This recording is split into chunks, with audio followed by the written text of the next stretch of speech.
Do you want to be the fun mom who makes the best Halloween cake pops in town? If you do, I'm here to help you. My name is Alexis and I've been making these Halloween cake pops for years. They're super fun and they're easier than you might think. I'm gonna take you through this step by step and show you how to roll out the perfect smooth cake pop, and then how to dip it in a delicious chocolate coating, how to decorate them so they're super festive, they scream Halloween. Your goblins are going to absolutely eat these up. Step number one to making the best cake pops starts with the right cake. Now, several years ago when I started making cake pops out of my home, I was on the hunt for gluten-free cake pops for my son and I. And so this is the first boxed cake mix that I ever tried. And what I found out about it after making thousands of cake pops out of my cottage bakery and selling was that this cake holds its shape the best. I think because of the gluten-free texture, it's a little bit firmer.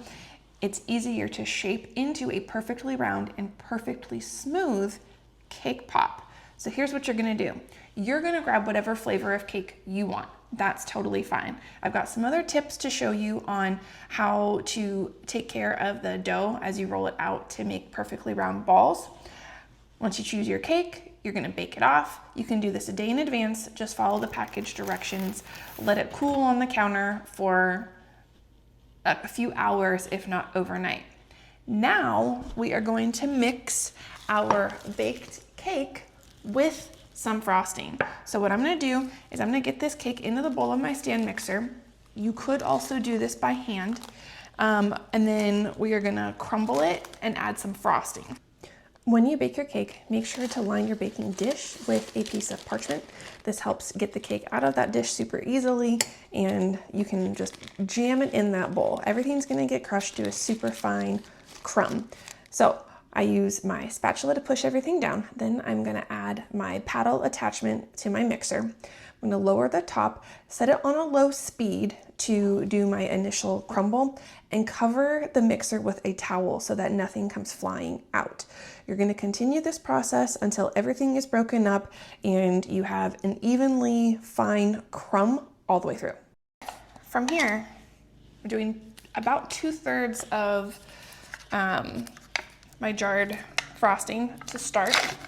And then we're gonna evaluate the moisture. Sometimes we do need a little bit more. Sometimes you could use less. So I'm gonna start, it's pretty aggressively 2/3 of the can. So let's mix it together. You're just gonna use a low speed to mix your frosting with your cake crumbles. After about 30 seconds, 20 to 30 seconds, somewhere in there, lift it up, take a look at it, stir it around if you have some frosting stuck on your paddle attachment like I have here.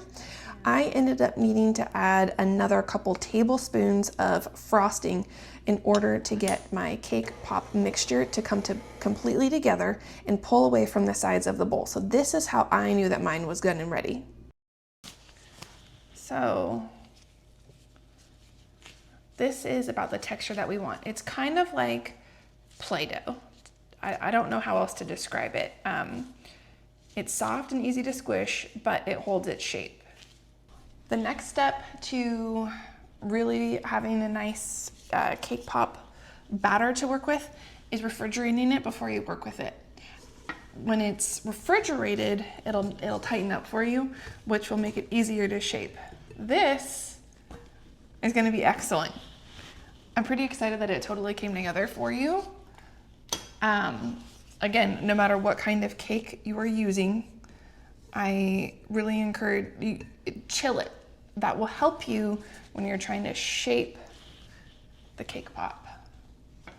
So we're gonna put this in the fridge. It's gonna tighten up for a couple hours.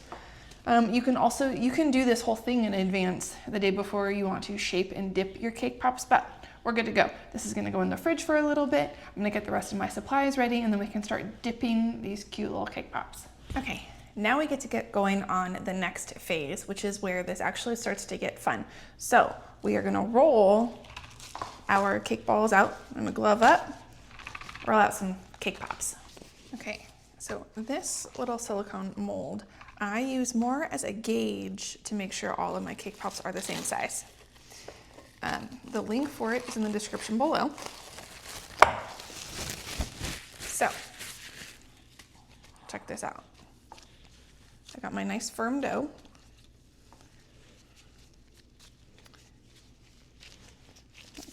Take a bit of it out, give it a couple squeezes. Okay, so this is actually a pretty good size right off the bat. I think just from doing it so many times, I've built up the memory so I can tell by the feel. But that's the reason why I like using this, just to hold my cake pops after I've shaped them. So give it a squeeze and then roll it out until it's nice and smooth. See how it's like perfectly just shiny and smooth on the outside? I'm gonna put it in there. So that's one.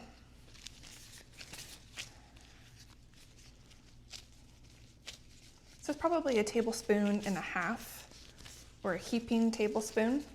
But squeeze, we shape, we roll, and then we pop into the mold. So this much, one box of cake makes about 35, I'd say somewhere between 33 to 35 equally shaped cake pops. So I'll keep rolling these out, and then we can get to the next part, which is to get our sticks in and start dipping.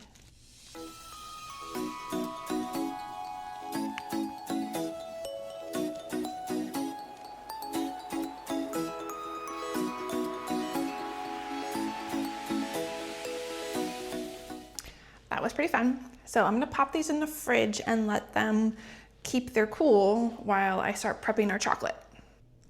For these little characters, we need 3 colors of melting chocolate with some candy ice sprinkles and some Halloween sprinkles if you want to do some that way also. We're going to start with our white chocolate. We're going to pop it in a microwave safe dish in the microwave in 45-second intervals. So you'll heat it, you'll take it out and give it a stir, and then you'll repeat the process probably 2 or 3 times depending on how much chocolate you're using to get it perfectly melted and smooth and ready to dip your sticks into the cake pops. The trickiest thing about working with chocolate is that it's really important to get it melted just right and to not burn it.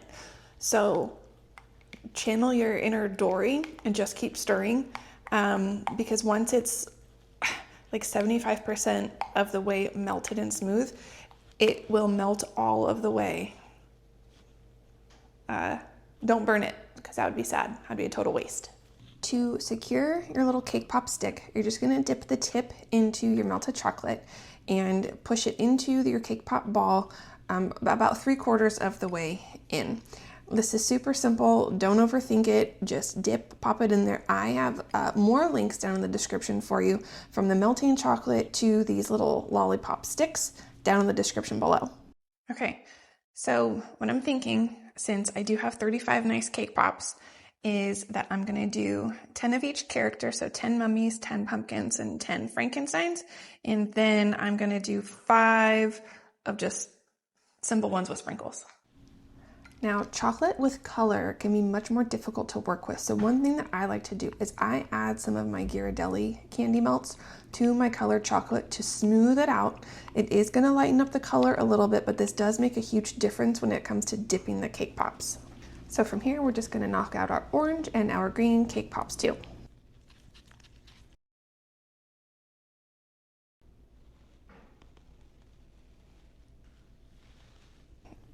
Our white chocolate is looking amazing. I have the link for my favorite white melting chocolate in the link in the description below. Now we get to dip, and once the shell hardens, then we can decorate. So we're in the final stretch. What we're gonna do, we're gonna pop our little cake pop out. We're nice and secure. So in order to dip, we're just gonna go partial and then turn it. You don't have to like sink the whole cake pop straight down, because it's gonna pick up a lot of extra chocolate that you actually don't need. We'll just tap off any extra.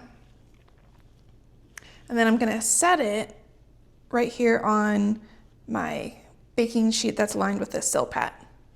It's gonna stand up on its own. This is my favorite way to present them, especially for a party. because the packaging is easier. If they're standing up, then you need to put them in some kind of a cake stand, which is fine if you have one, but if you don't want to do it that way, this I think is just so cute. I'll tap off our extra and then put face down, or top upside down. There we go. All right, come in a little closer so you can see. So this step I am slightly speeding up for the sake of the video, but you're just going to tilt your chocolate sideways so you don't have to completely submerge it. Sometimes the weight of the chocolate will pull the cake pop right off of the stick. So a tilt, a dip, tap off that extra. You're going to repeat the process with your other colors as well. Now, like I said before, chocolate with color in it is a little harder to work with. It's much thicker and it's hard to get to that thin consistency. So my orange is quite a bit thicker, but it's still going to be a delicious and perfect candy shell on the outside. So dip, tap, lower down as soon as you get a little bit of that base to harden. So festive sprinkles are another great option if you want to speed up the decorating time. Just sprinkle some on your white shell, give it a chance to harden, place it down on your baking sheet. This is the final stage. I'm so excited because this is my favorite part, when our little characters actually come together. So we're gonna take our dipped little cake pops and we're gonna turn them into their things, their Halloween things. So I have a disposable plastic piping bag that I am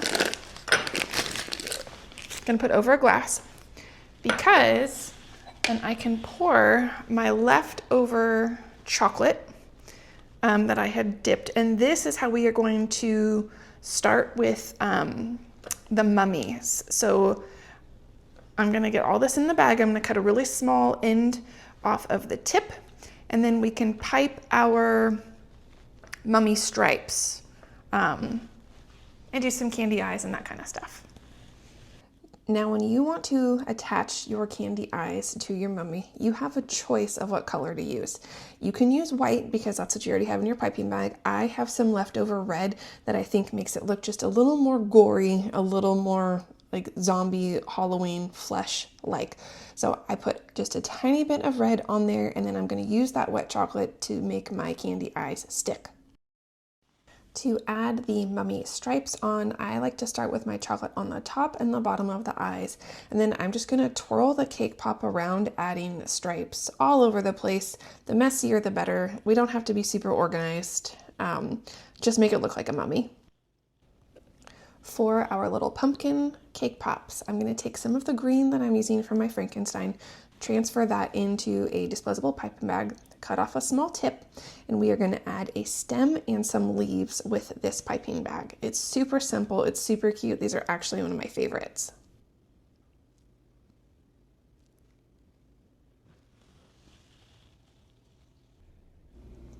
For our little Frankensteins, monster men, whoever they are, we're going to do a green candy shell on the outside. After you dip the cake pop, while it's still wet, we're going to take these candy eyes and stick them into that shell.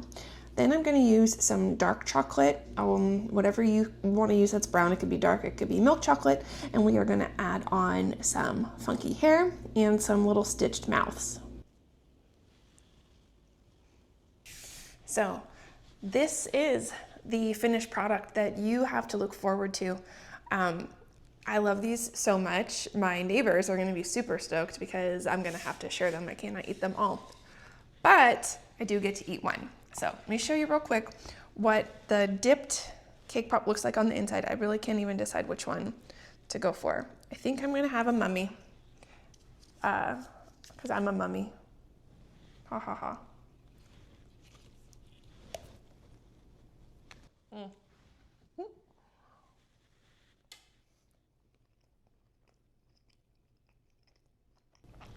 They are my favorite. Here, check out the inside. So that's our perfect cake with our perfect shell.